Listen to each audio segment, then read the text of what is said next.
Soul brothers and soul sisters, welcome to So Big Movies. My name is Len Archibald, and welcome to the Blaxploitation Hour. This is a very special episode. I actually had another retrospective planned, but there was some big news that came out, and it feels only fitting that I get into this right now. On October 24th, 2023, the world lost a giant, not just only in black cinema, but movies itself, with the passing of Shaft himself, Richard Roundtree, of pancreatic cancer. Roundtree exploded onto the scene in 1971, and his portrayal of the coolest, big private dick that's a sex machine to all the chicks became a cultural phenomenon and made him a star. So it's only fitting that we talk about Shaft. That might get old quick. Shaft, released in 1971 from MGM, is the film that built on the foundation of Melvin Van Peebles' Sweet Sweetback's badass song and brought black cinema to the mainstream.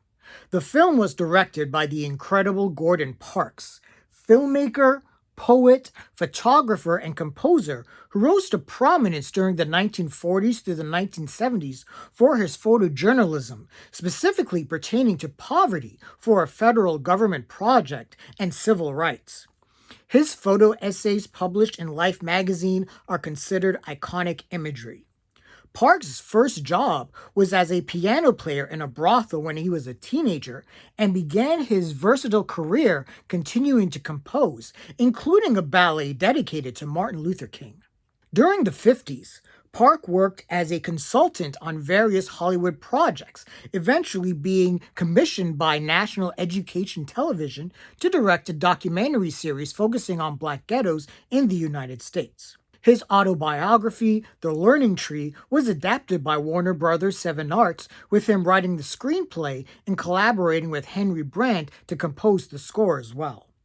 In 1970, Parks helped found the game-changing Essence magazine, a Lifetime magazine directed at upscale African-American women, and served as its editorial director during the first 3 years of its circulation.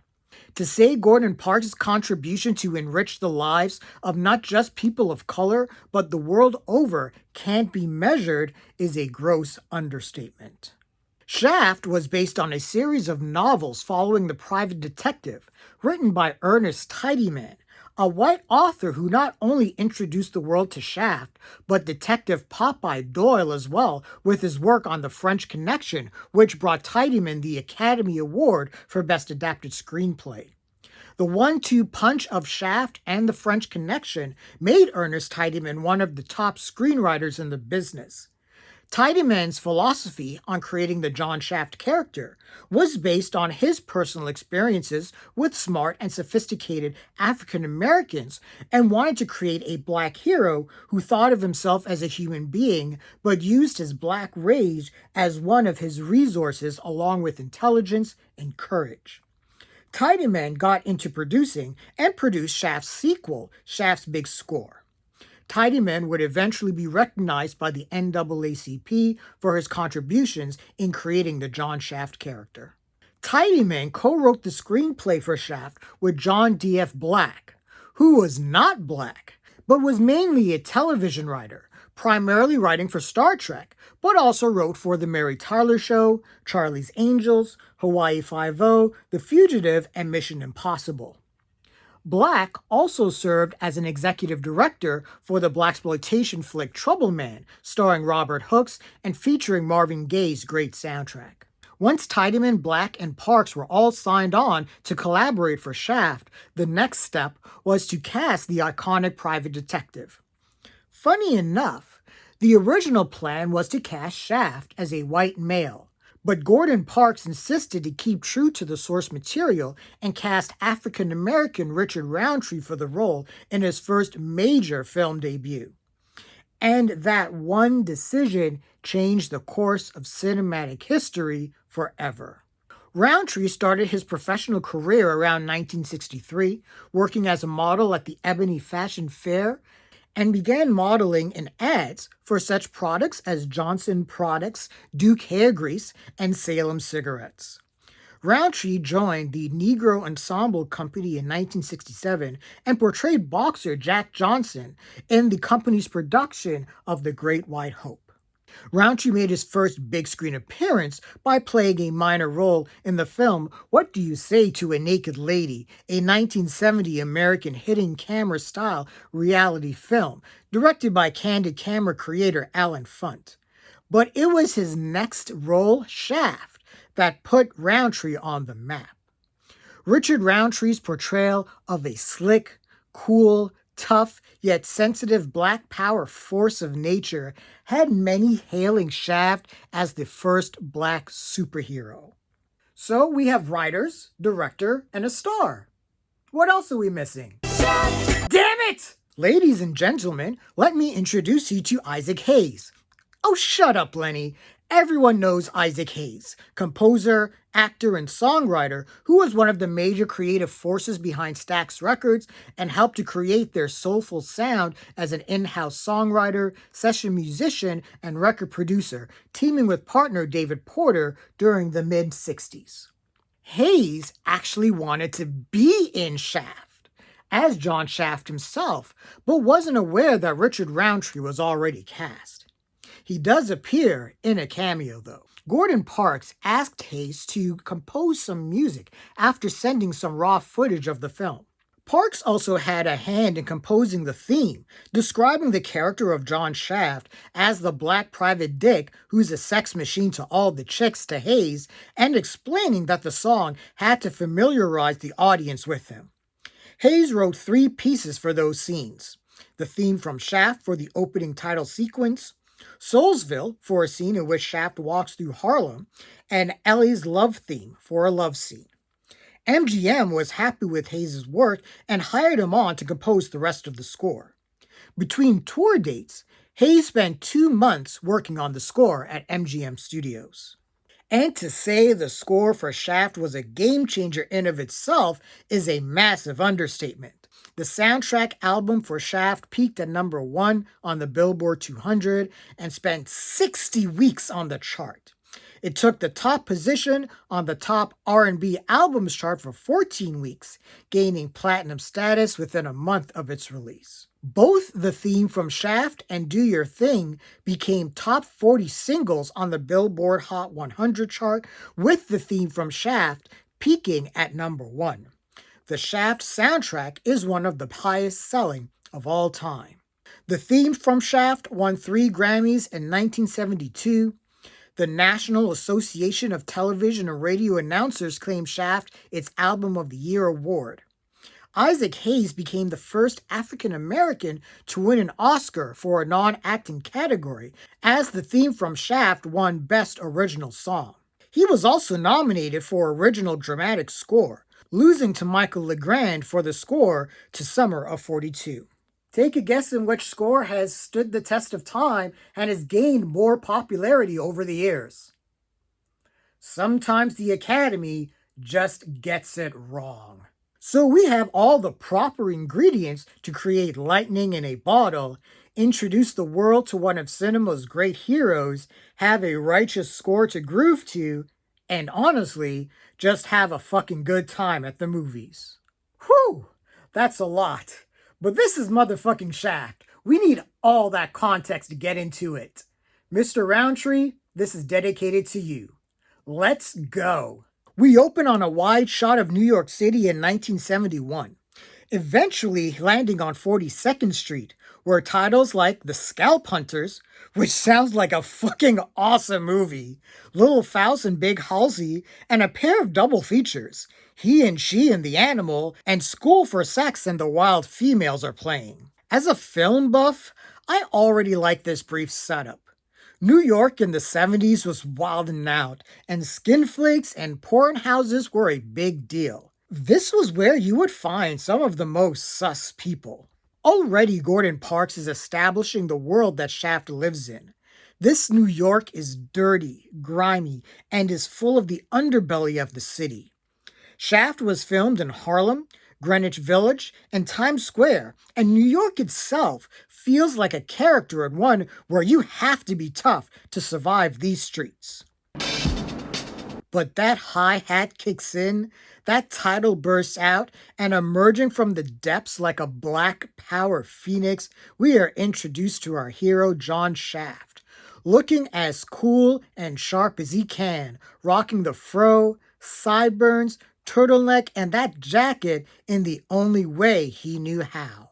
I'm not a woman, nor am I a homosexual, but I can see how a lot of people would have wanted to fuck this guy.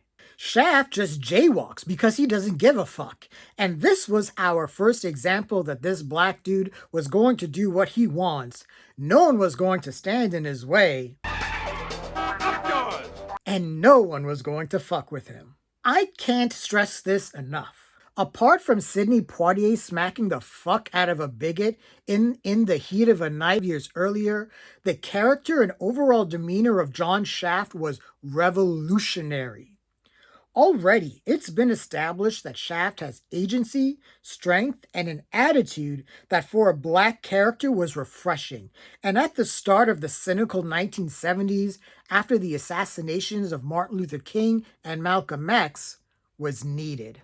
That blend of imagery as Shaft struts down the streets of New York with Issac Hayes' score just works, and within minutes, we know the world and we know what Shaft is all about.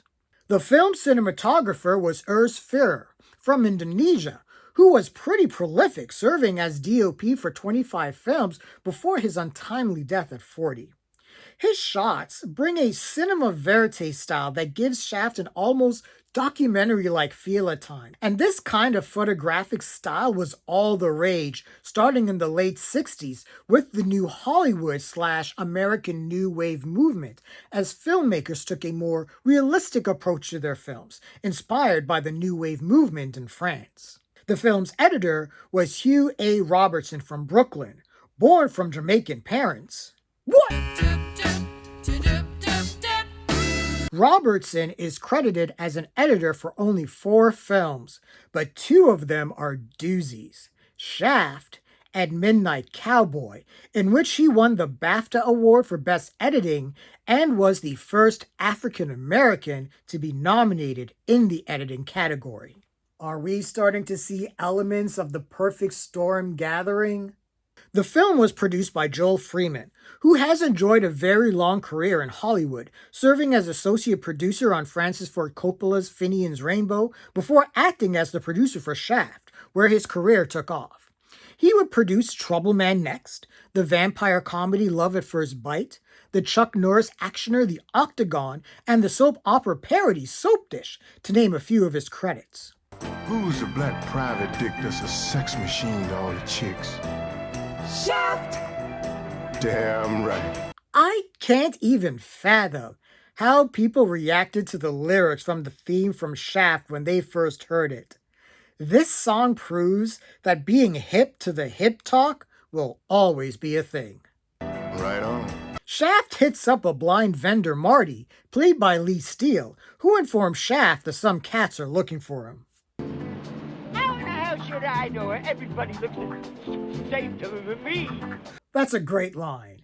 And man, do I miss movies that really put the effort in making even their minor characters feel like real, lived-in people. Do better, Hollywood! Shaft peeks out, perhaps intimidated by Gordon Parks' credit as director, and honestly, I would be too. Shaft hits up a shoe shine joint. Do those even exist anymore? I've seen like 1 or 2 kiosk shoe shine places, but never a brick and mortar one. Are those still around? That was a tangent. Couple of dudes from uptown looking for you. Word gets around town as Shaft is again informed of men looking for him, and I have to admit, and give flowers to the writing of this movie. 2 white guys wrote a scene like this between 2 African Americans that felt very natural, and again, Arnold Johnson as Cull, memorable minor characters. We are introduced to Lieutenant Vic Andrazi and Sergeant Tom Hannon of the New York Police Department, played by Charles Ciaffi and Lawrence Pressman. Pressman was one of those character actors who was in everything, from Doogie Howser MD to Hawaii Five-0 to 9 to 5 to American Pie. Suave is also a prolific character actor, best known as Lieutenant Matt Reardon in Get Christie Love opposite co-star Teresa Graves, but appeared in Clute, Kojak, Frasier, NYPD Blue, The A-Team, and even voiced Chairman Prescott and Adam Phoenix for Gears of War 2. Shaft is ambushed by Vic, who is trying to get him to spill some tea, but Shaft has no time for his BS. Our people have been able to pick up the sounds of it, but no words. That's because us black folk talk mushmouth, Lieutenant. This movie wasn't nominated for Best Adapted Screenplay, was it? Sometimes the Academy just get things fucking wrong. But you want me to pigeon? I just said up yours, baby. Shaft is so cool that even the cop can't retaliate to that. Hey, where the hell you going, Shaft? To get laid, where the hell you going? I think I know where the term crazy, sexy, cool came from. That boy's got a lot of mouth on him. Boy's man enough to back it up, too. Okay, one time. He's a bad mother. Shaft's quick eye spots one of the men searching for him in his office building and... Make a noise and I'll cut you in two. Back up. Anything wrong with Shaft? Sick friend here. Shaft isn't just cool, he's smart and tough. He knows he's going to get into a fight, and even 2-on-1, Shaft has the upper hand. Literally. Shaft can only dodge out of the way and gifts the world to one of my favorite stunt falls in movie history. Yeah, that guy is so dead. Shaft learns from the other henchmen that Bumpy Jonas ordered for them to bring Shaft in for a meeting. Bumpy, sinister, bring you uptown. I would say the aggression level these henchmen were at to simply request Shaft's presence at a meeting was about an 11 out of 10. These go to 11. Shaft is brought in to be questioned about the dead henchman, and once more he is not only the illest in the room, but also the saltiest, and it's fantastic. All your friends walk around with weapons like that in their pockets? That depends. My Negro friends don't walk around with rabbit's feet no more.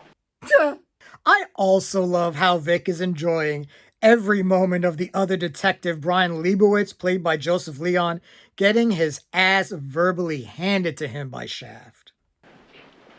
Threatening my livelihood is a violation of my rights, isn't it, Vic? Shaft refuses to give any information to Vic, but Vic lets Shaft know of rumblings he's hearing from the streets. Oh, come on, Shaft. What is it with this black shit? You ain't so black. And you ain't so white, baby. I can work out, deepen my voice, learn a quick two-step, or drop some bars of fire, but I will never, in a million years, be as righteous as John Shaft. Vic gives Shaft 48 hours to gain some intel. Think about it. That buys you 48 hours out on the street, and then we're gonna talk again. Wait. Huh. Right on. Little moments like that just add to the movie. Shaft makes a call to gang leader Bumpy Jonas, played by the amazing Moses Gunn, which is a hell of a name for a professional wrestler, let me just say. Wrong number. Gunn was an award-winning actor who thrived in the theater, being nominated for an acting Tony in 1976, and would later appear in all manner of films and television, from WUSA to Little House on the Prairie. How the hell you get this number? Off a bathroom wall in a goddamn subway. Not only does Shaft give us this gritty feel for New York, but it also provides some racial commentary within the context of the city. And I can only imagine how many people of color, myself included, has experienced that. You white mother. I'm just talking about racist assholes. Can't say he gonna be here, and he ain't. Come on, we all running black people time. Come back in an hour. Picked my man up and threw him out the goddamn window. And Willie. Oh, Willie. If Willie has one of those recognizable faces that you're sure you may have seen somewhere else other than Shaft, It's because the man who played him, Drew Bundini Brown, was the cornerman for both Sugar Ray Robinson, one of the greatest boxers of all time, and the greatest himself, Muhammad Ali. Brown would also appear in films like Shaft's Big Score and The Color Purple. You're in my chair.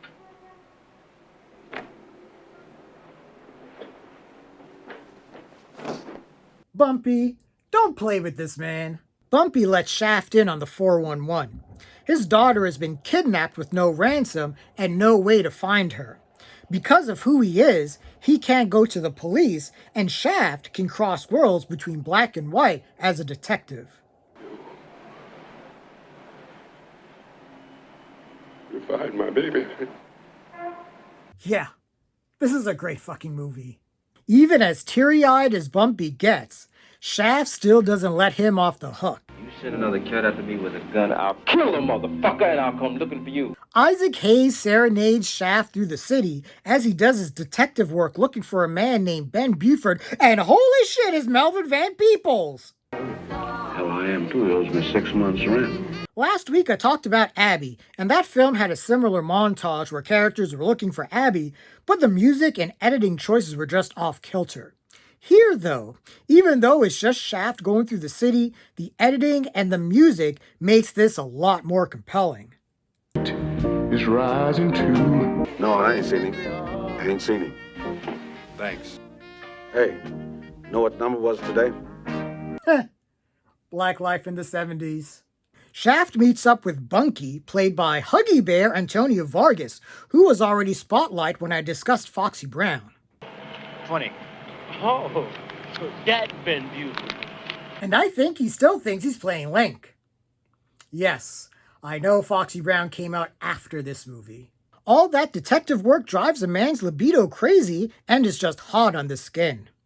Girlfriend Ellie Moore arrives, and it's just rude interrupting him as he's reading a great article in Essence. Ellie is played by Gwen Mitchell, an actress who only had a few credits to her name, but she appeared in Shaft, Chosen Survivors, and Wonder Woman. I'm finding a lot of people that worked in Blaxploitation also worked in Wonder Woman. Is it appropriate to say that Linda Carter was my first celebrity crush? It's not appropriate? Too late! Oh shit! He really was reading an article in Essence. Brown egg on my face. Saying that he's giving her the shaft is too easy. But I can say his dick is as round as a tree. Let's see if that sticks. That reminds me, I need to make an appointment to see a chiropractor. And the D is so good that Shaft gives Ellie fucking arthritis. And there's nothing more refreshing than post-shag street meat. Well, John, what'd you get? I got laid. Fuck it. Just do it. Exploring New York in the 70s is just wild. It just had a different feel to it. Hey, champ, you lost? You look cold.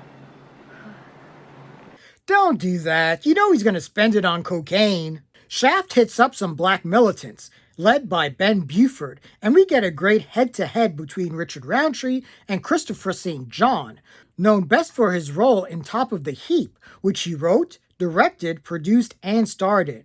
That film was nominated for the Golden Bear at the Berlin International Film Festival in 1972. Lots of great black cinema history intertwined with this movie. Cool it, man. You cool it, boy. Don't you know who you're messing with? Shaft lays it on, asking if Ben or his crew kidnapped Bumpy's daughter.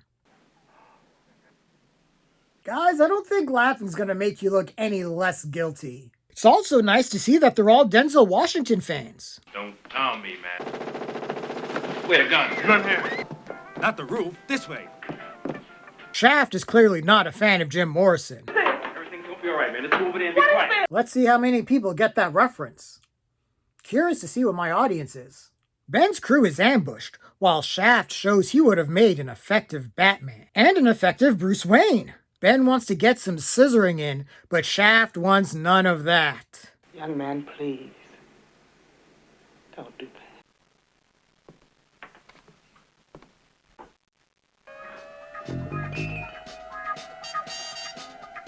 And the chase music begins. And Issac Hayes' music is everything. Only Shaft could have a chase scene where no one is being chased, but it still works. Go leave with some friends. Meanwhile, at the Jerry Lewis telethon, I'm trying to figure out if I missed the sounds of landline phones ringing. Fuck, I'm old. God, being a cop is hard. Shaft takes Ben to Ellie's to lay low. You think like a white man. And you don't think at all. You want to get wasted? Funny how certain topics of conversation still apply today. Marvin's sleeping. Yeah, don't wake Marvin up. Who the fuck is Marvin? And Ben is as sweaty as a villain in a Tyler Perry movie. Watch your mouth, man. I'll say any damn thing I want. Not in this house. How many people were scolded in the exact same way by their mom, grandmother, or aunt? Shaft hits up Vic, and it's revealed that some of the mafia from around the country have entered New York, and they're on the brink of a mob war between the mafia and Bumpy's gang. Vic is trying to prevent a legit race war. Poor Vic looks so exhausted. Maybe he needs to hit up one of Shaft's harems. Hello? Hello, baby. I waited up. Got problems, baby? Yeah, I got a couple of them. I was born black. And I was born poor. I love you. Yeah, I know. I love you. I know. Just saying. Willie is playing with himself because he ain't gonna do shit, and I always wondered what was up with his hair. It looks like a barber seriously had it out for him. Me and you gonna tangle sooner or later. You hear what I say? Why don't you stop playing with yourself, Willie? You ain't gonna do shit. I just said that! That's my favorite line in the movie. Bumpy's office screams 1970s with that wood paneling, and there's a part of me that is curious over what sets and parts of New York that were filmed in this movie may still be around. You're a cagey spook, Bumpy. You ride a tall horse, Mr. Shaft. The script. Shaft lets Bumpy know that he's figured out that Bumpy pretty much put Shaft on a wild goose chase, and he's always known the mafia kidnapped his daughter. You knew it. Knew it when you hired me. Yeah, Bumpy is a dick. we all on the hustle. I sell broads and dope in numbers. You sell crap in blue sky. It's all the same game. Honestly, it kind of isn't. Moses Gunn is so good as Bumpy. He's a crime boss with old school style with a dash of sociopathy. Bumpy agrees to pay Ben and anyone he recruits to retrieve his daughter $10,000 each. And that was a lot of money back then. This is honestly a great scene. 3 black men all on differing sides. The mob boss, the militant, and the detective. They're all distinct with their points of view, and they have to work it out together despite their differences to achieve a common goal. Well, if he's worth 10, I'm worth 20. Thought the money didn't matter to you. Just getting your baby back. Money always matters. Welcome to Black Capitalism. Shaft runs into one of my favorite minor characters in the movie, Billy, played by Ron Tannis. Oh, Billy, turn on the lights. It seems like people were happier stoners back in the day. Maybe the drugs back then were really just that good. Man, if I could rock Issac Hayes as my entrance music everywhere I went, I'm noticing something awfully strange about this bar. Oh no, too many white women must resist. Actually, this is Shaft. The women are trying to avoid his pheromones. That cocoa butter scent drives the ladies wild. Shaft spots a couple of the mafia, and yeah, they look totally out of The Godfather.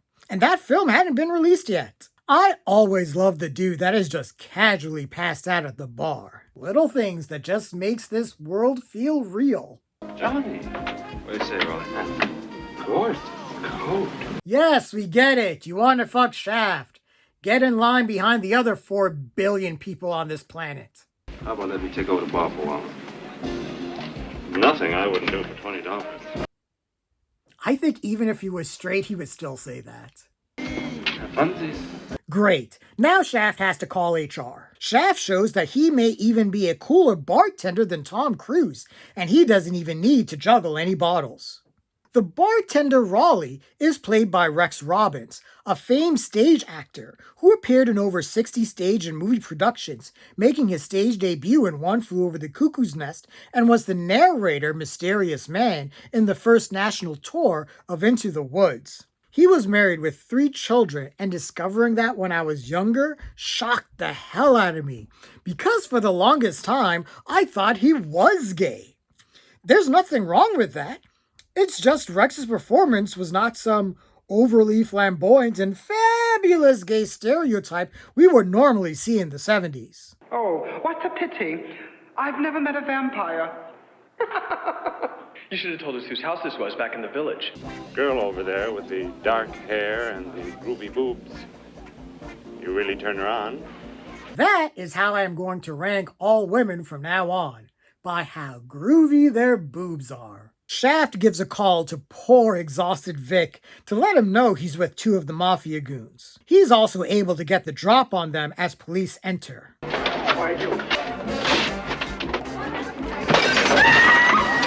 Don't fuck with Shaft! Hey, throw me a towel. There's 2 of them. We're generous around here. Margaret Warnke plays Linda, who tends Shaft's cut hand and is down for what Shaft is erecting in the shower. And Linda discovers what affirmative action really is. Richard Roundtree was clearly living his best life. Rock on with your bad self, man. Shaft meets with Vic and requests to speak with the mafia thugs. Just want to find out his views on urban renewal. Shaft instructs the goons to give him a number to call so he is able to verify that Bumpy's daughter is okay. Now that was just rude. That sweet, sweet Shaft loving was so good. Linda has been out for 3 days before Shaft is resurrected. I do want to point out the set design for Shaft's pad. If you notice, the place is full of books, art, and music. It was important for the audience to see that Shaft wasn't just street smart, but well-read and in tune with not just his community, but the world in general. Similar to Mr. Tibbs, played by Sidney Poitier, Shaft was a symbol of black excellence and intelligence. You're really great, Zach. But, you're pretty shitty afterwards. You know that? Yeah, I've been told that too. Maybe that's why I'm still single.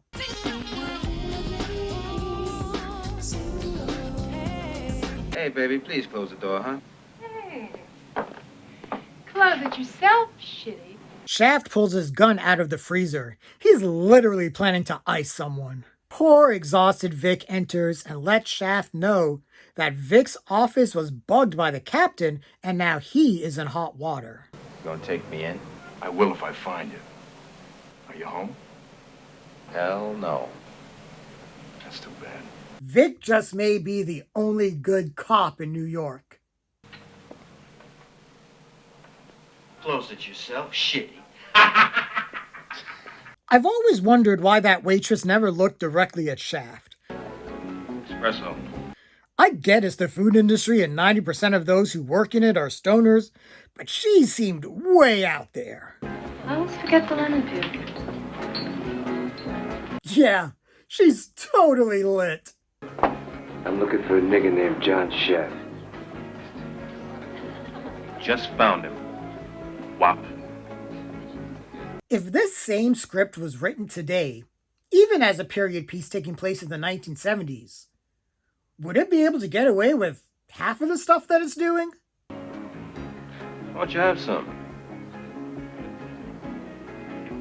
Maybe they'll put a little garlic in it. Wow. Dude, you're so wrong. No thanks. Keep it. Thanks, baby. Just great minor characters. Shaft is rocking those leather pants better than most hair metal frontmen. Did this just become a horror movie? Even just a bass line and 2 drumsticks hitting together is just great effective music to help sell the story that slowly builds, almost turning into anti-chase music. And one thing we all can say about Shaft, whether you want to call this blaxploitation or whatever genre you want to use to categorize, this is lit, sounds, and feels like a real, genuine movie made with care and attention to detail. While Ben sets up a plan, we are finally introduced to Bumpy's daughter, Marcy Jonas, played by Sherry Brewer. Shaft doesn't play around and gets the mafia goon to spill the tea over how many henchmen are in the apartment. We get a standoff and this poor goon. You trying to tell me they'd blow your way to get me? And he is blown away while Shaft is also shot. Shaft is told he has 24 hours to convince Bumpy to make a deal with the mafia or Marcy dies and a mob war begins, which is the only reason he's kept alive. Ben takes Shaft to Ellie, and even with a bullet in his shoulder, he has no time for tears. Instead, Shaft makes a plan before passing out. Damn, those were some tough white boys. Shaft is a man tough enough to admit when he got his ass kicked. This is how we know we're in the 1970s. People had to accept that their mashed potatoes would taste like Newports. Getting it together? Yeah, baby, right on, right on. Black power rising. While poor exhausted Vic examines dead mafia bodies, Ben gets some more ride-ons before this. Hey, boy. Run, motherfucker! Send up 2 coffees and a Coke. Glass or straw? You know, in all my 45 years of waking life, no one has ever asked me that question. I would like to be asked that question. Emerging from the shadows of America is that country's biggest fear. Educated, armed, stylish people of color. Did I say that part out loud? Hey, thank you. You seen it? Yeah, foreshadowing. What do you guys want? Your coat, Now that was fucking unnecessary. This damn thing won't burn hot enough. See if you got something else in there that'll burn.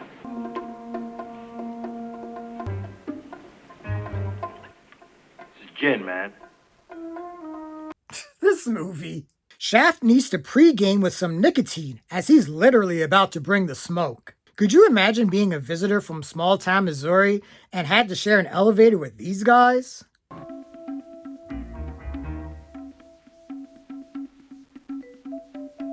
Shaft is about to Ethan Hunt this, but then he remembers, I'm goddamn Shaft. I don't need to sneak around. Hit my entrance music. And now we have a poster. And that movie poster is pretty iconic in itself. I love how while most everyone in the mafia gets gunned down, these dudes just get hosed. Wait, were they trying to make a political statement with that? Now look at the mess you made in the hotel. No wonder Jack Nicholson went crazy. The waka-chaka lead Shaft, Ben, and Marcy out, and they all decide to start their own DC cab. They just need to find Mr. T. Shaft makes one final call to Vic. Vic, your case just busted wide open. So close it for me. Looks like you're gonna have to close it yourself. Shitty.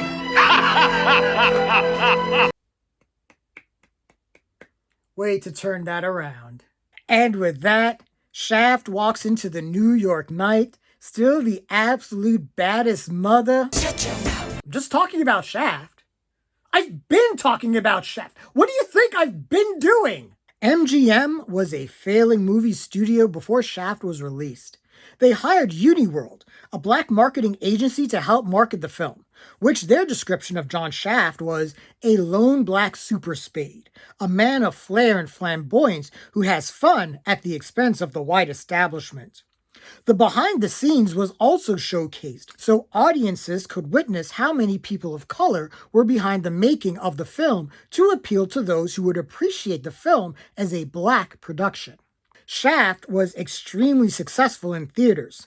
One of only 3 profitable movies in 1971 that year for MGM.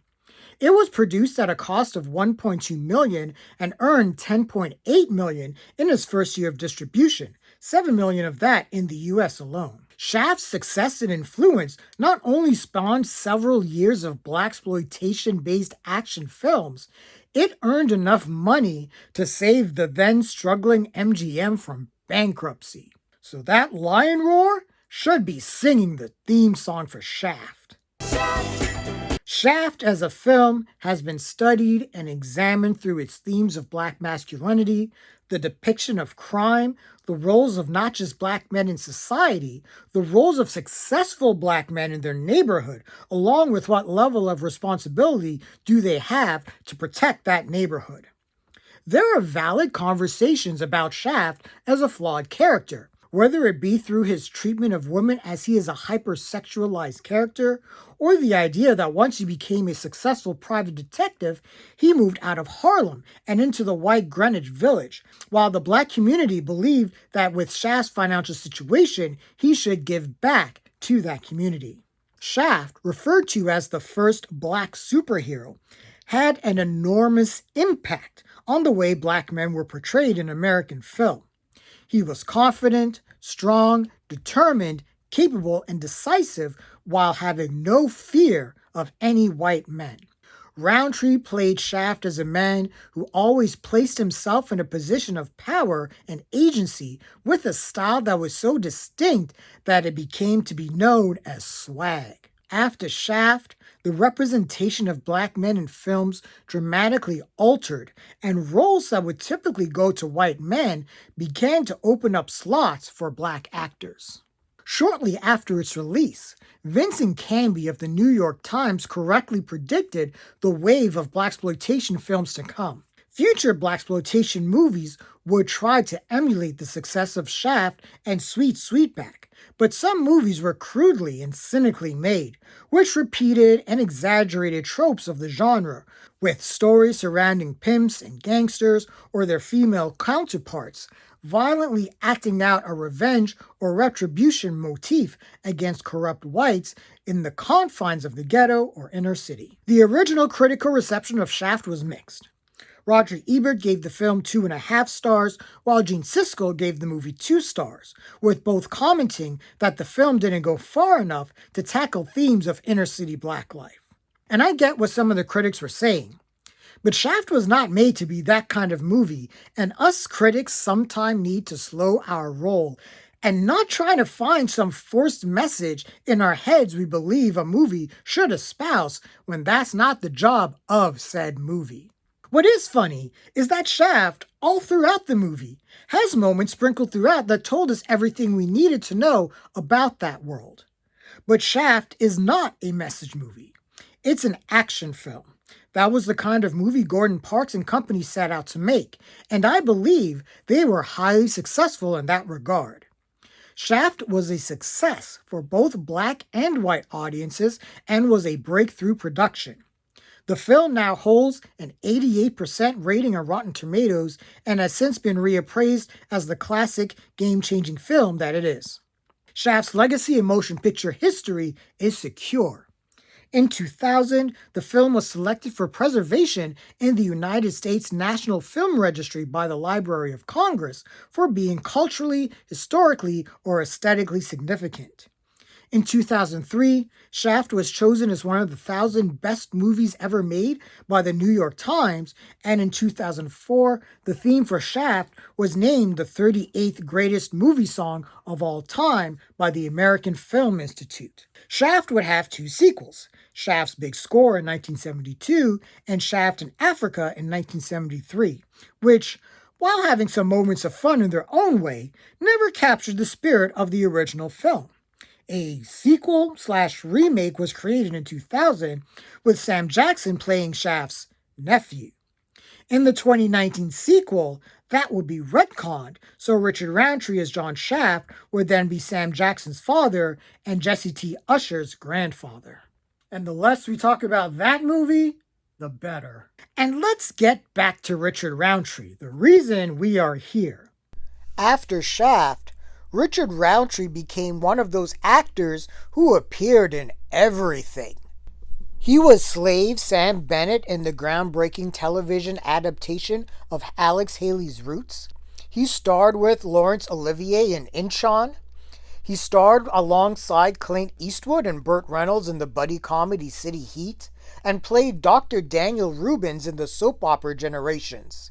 He would show up in everything from Heroes to Desperate Housewives to Beverly Hills 90210 to Seven to Q the Winged Serpent to Speed Racer. He even did voice work for the title character for the PlayStation game Akuji the Heartless, released in 1999.